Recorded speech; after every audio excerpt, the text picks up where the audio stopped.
Vamos lá, vamos falar com você, vamos tentar ajudar você a ajudar o outro. E nada melhor.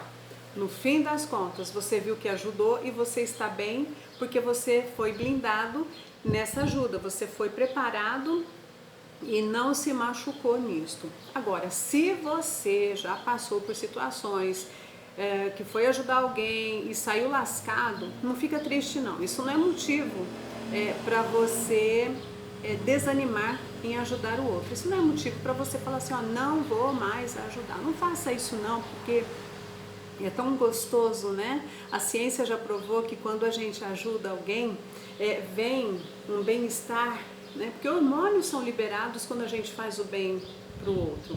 É a essência de Cristo em nós, né? Cristo, ele veio para servir e nós aprendemos isso com ele. Nós temos aqui a essência de Cristo na nossa vida e queremos exalar o bom perfume de Cristo onde quer que a gente vá. Muito bem.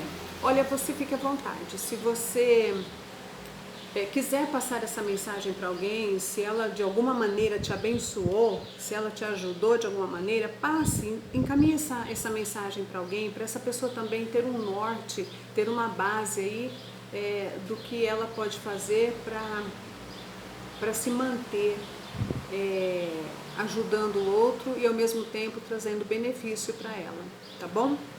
Vamos lá? Vamos já passar no primeiro tópico? Eu vou passar aqui 3 tópicos para você. Eu vou citar 3 itens para você acompanhar quando você for ajudar alguém, tá bom? Vamos falar de 3 coisas que você precisa. Primeira coisa que você precisa é estar preparado. Você vai me falar assim, mas e se for alguma coisa que acontecer ali na urgência?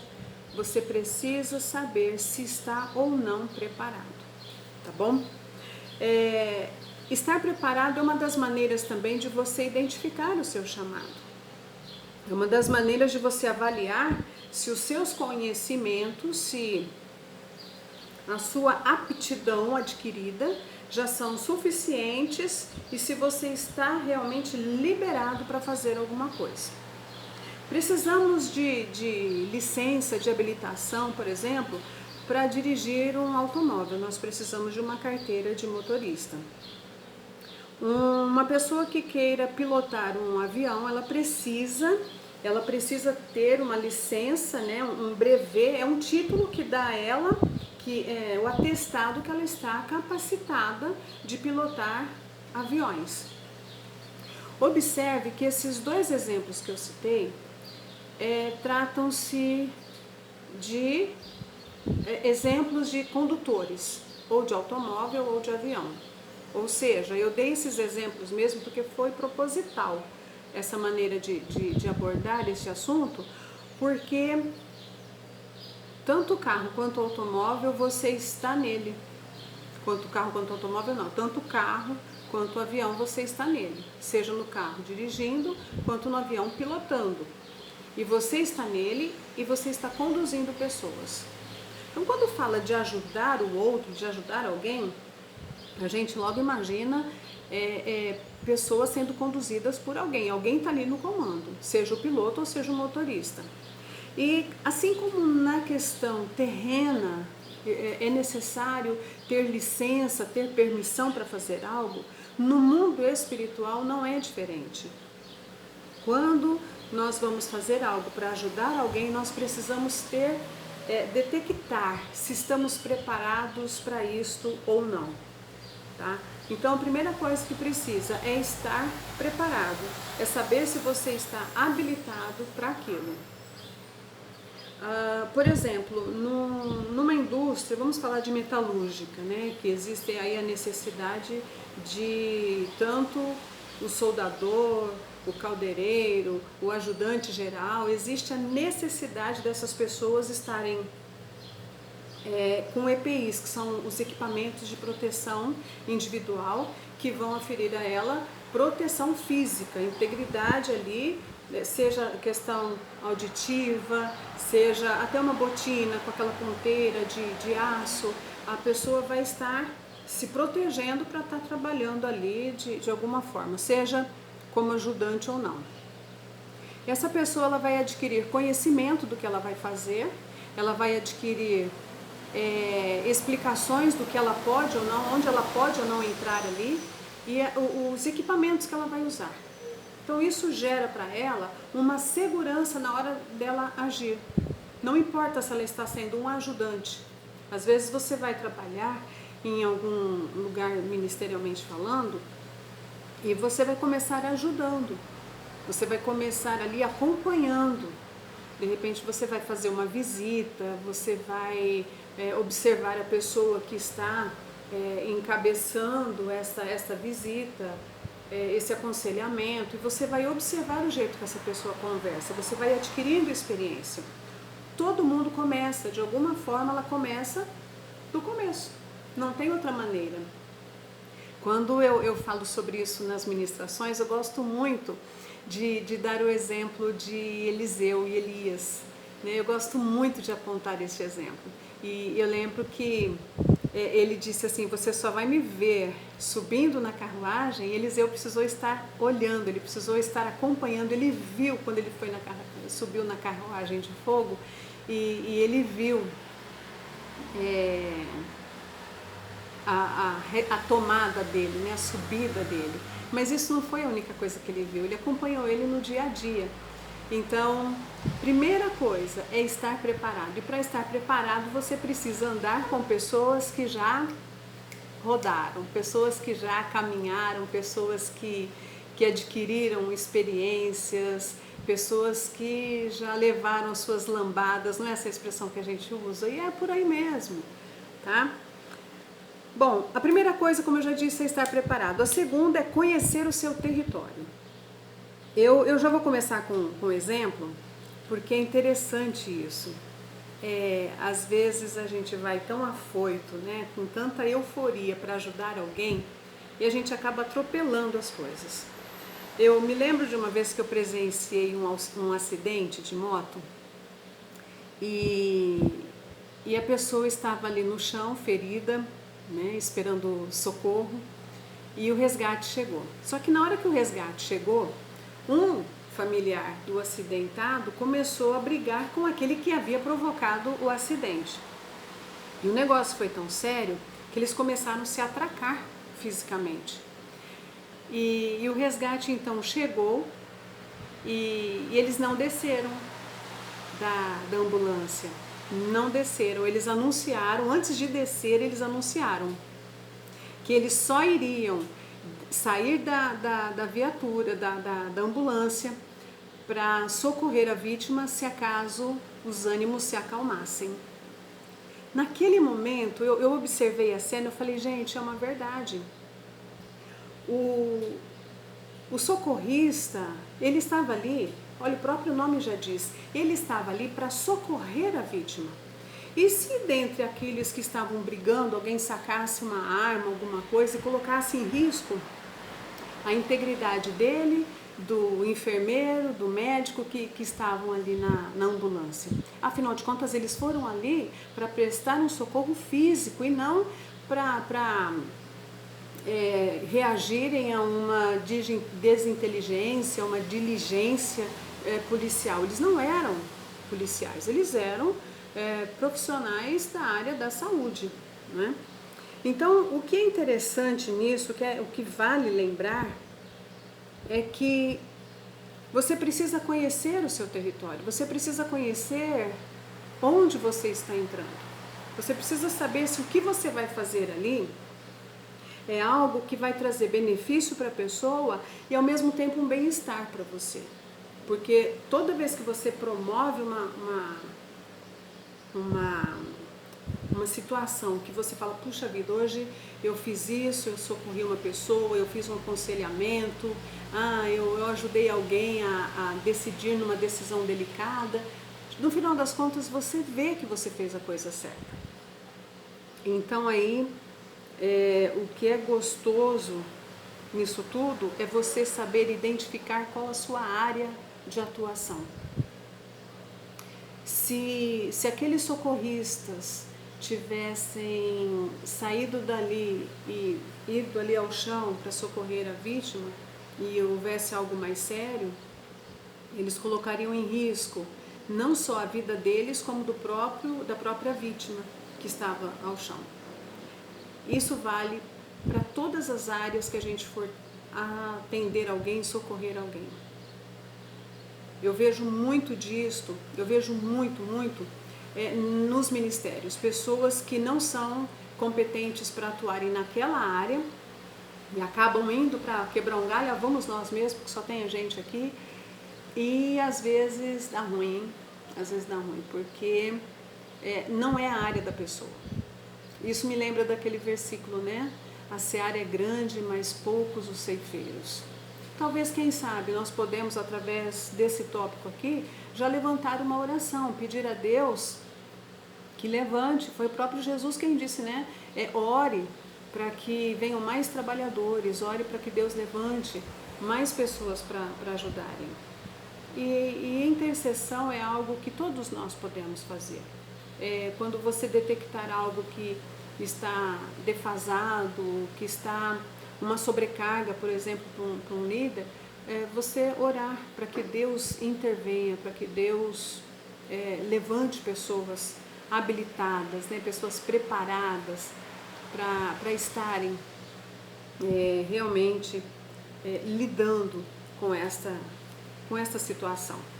E outra coisa que nós precisamos, né, você precisa estar preparado, você precisa conhecer o seu território, identificar ali o lugar que você vai estar atuando, e você precisa estar bem.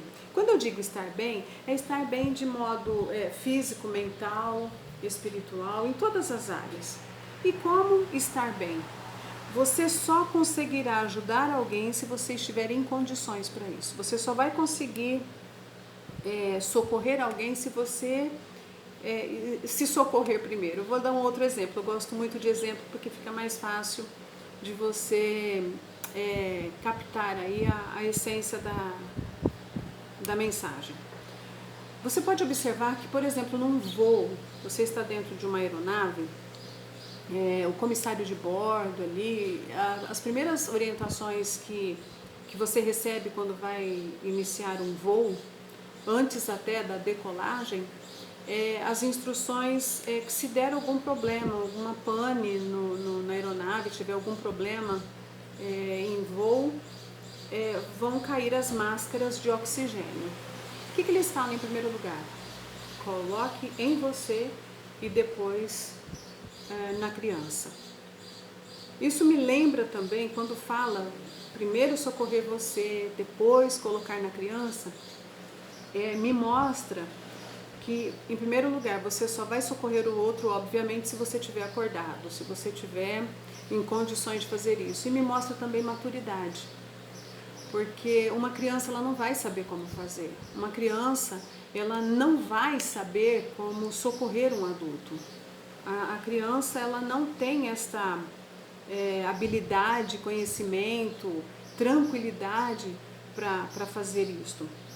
Então, como é que você vai estar bem? Como você vai saber se você está bem? Não vou ler para não tomarmos aqui muito tempo, mas depois você pode ver com o tempo. João 17. Eu gosto demais desta ilustração, eu gosto demais desta ilustração real. Foi um exemplo que Jesus deixou para a gente. Eu gosto muito porque nessa passagem de João 17, você vai ver aqui que Jesus, ele primeiro orou por si. E se você for ler aqui, a hora que ele diz assim, eu vou ler logo a oração de Jesus, tá? Pai, chegou a hora. Glorifica o teu filho para que o teu filho te glorifique, pois lhe deste autoridade sobre toda a humanidade, para que conceda a vida eterna a todos os que lhe deste. Esta é a vida eterna, que conheçam o único Deus verdadeiro, a Jesus Cristo, a quem enviaste. Eu te glorifiquei na terra, completando a obra que me deste para fazer. E agora, Pai, glorifica-me junto a ti, com a glória que eu tinha contigo antes que o mundo existisse. Olha, nós sabemos que Jesus, ele é Deus Filho. Se ele, sendo Deus, teve a necessidade de se reservar e a sós orar e falar com Deus, Deus Pai, orar por si. Ele orou por ele mesmo, naquele momento ele estava se revestindo. Então eu fico imaginando, ele deu esse exemplo aqui de 3 processos de oração. Ele dividiu em 3 sessões essa oração. A primeira foi a inicial, que ele orou primeiro por si. Depois ele orou pelos discípulos. Ele falou para o Pai assim: Pai, eles andaram comigo até agora, eu os protegi até aqui, mas agora eu não vou estar mais aqui. Daqui a pouco eu estou voltando e eles vão estar aqui e eu preciso que o Senhor os proteja.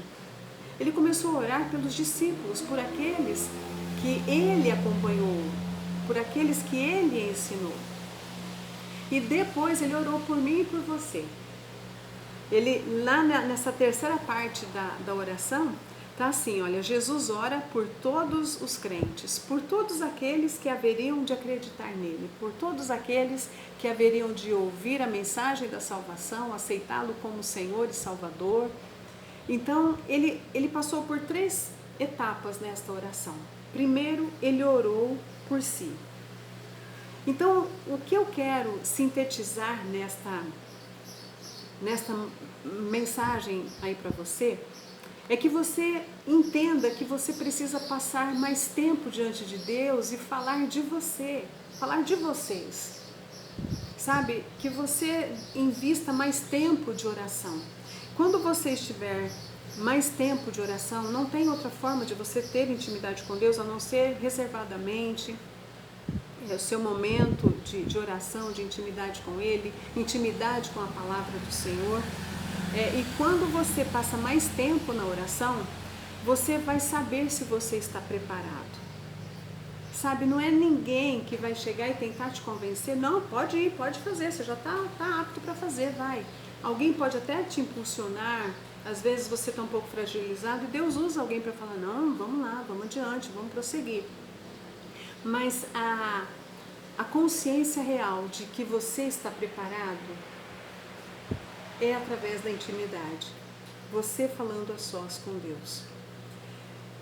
Ore também por aqueles que dependem de você de alguma forma. Alguém que está sob os seus cuidados, não importa se sejam cuidados físicos ou espirituais, mas alguém que de alguma maneira depende, de alguma forma depende de você.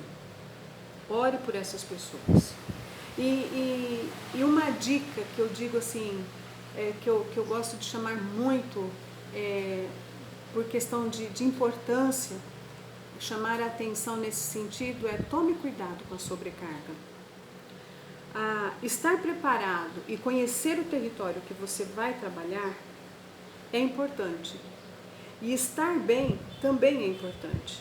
E o estar bem me aponta para uma outra realidade. O estar bem é não estar sobrecarregado. Daí que eu venho falando com alguns líderes, amigos, pastores, pastoras, que estão assim, acabando se sobrecarregando porque querem ajudar e socorrer a todos ao mesmo tempo.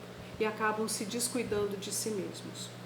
Então, para você que quer ajudar alguém, para você que quer continuar ajudando alguém, ajudando pessoas, abençoando vidas, primeira coisa, estar preparado. Saber onde, em que área você vai atuar e estar bem. Esse estar bem, se você quiser abraçar essas 2 ideias, uma em cada lado, como se fosse um pássaro, né, que precisa das 2 asas para estar voando de forma condicionalmente bem, que não tenha desvios, como um avião também. Vamos voltar aí na imagem do avião. Você precisa estar bem. E esse estar bem significa ter uma vida de intimidade com Deus, uma vida de oração, intimidade com Deus, com a palavra, em oração, e não estar sobrecarregado. Porque eu conheço muitas pessoas que estão super habilitadas para fazer o que tem que fazer, elas sabem a área que elas têm que atuar, mas elas estão sobrecarregadas, elas não aprenderam a dizer não. Olha, agora eu não posso, agora eu vou enviar outra pessoa no meu lugar de competência também, que eu conheço, que eu sei que eu vou poder entregar os seus cuidados nas mãos dessa pessoa. Então, assim, não é só ter habilitação, não é só saber aonde vai, mas também saber quando ir e quando parar, quando dar uma pausa. Fica para você essa dica e não tenha medo de ajudar, não tenha medo de abençoar, só entenda isso, se você não está indo além das suas possibilidades, tá bom? Fica essa mensagem para você, eu desejo grandemente que essa mensagem tenha te abençoado e comece a refletir, comece a pensar se o que você vem fazendo, se quando você se machucou, você não estava preparado para ajudar, porque você entrou em território que não era para entrar, ou porque você estava sobrecarregado, porque a sobrecarga também faz a gente trocar os pés pelas mãos. Por conta da sobrecarga vem aí o não bem-estar, tá bom? Beijo grande no teu coração, eu oro para que Deus te surpreenda a cada dia, eu oro para que Deus venha te ensinar com seu amor, com seus cuidados, tudo que você tem que fazer, mas não deixe de ajudar, ajude sim, o Senhor conta com você, tá bom? Beijo no teu coração e até mais, tchau, tchau!